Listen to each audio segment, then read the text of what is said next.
ధన్యవాదాలన్నా. నిజంగా మీరు చెప్పింది నిజం.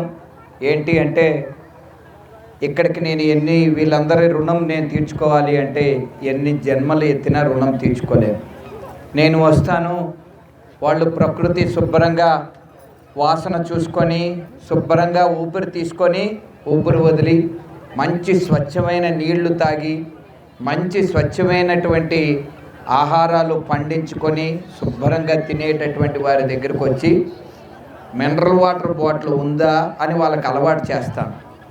ఆరోగ్యంగా ఉన్న వాళ్ళకి మీకేమైనా నొప్పి ఉందా, ఇక్కడి నుంచి 15 కిలోమీటర్లు దిగిపోతుంటారు, కాళ్ళు నొప్పులు ఉండవు, ఏవి ఉండవు. వాళ్ళ దగ్గరికి వెళ్ళి కాళ్ళు నొప్పులు ఉన్నాయా అని పనికి మాలిన 4 మెడిసిన్స్ ఏవో ఇచ్చి పెద్ద మెడికల్ క్యాంప్ పెట్టానని చెప్పి ఓ బోర్డు పెట్టుకుంటాను.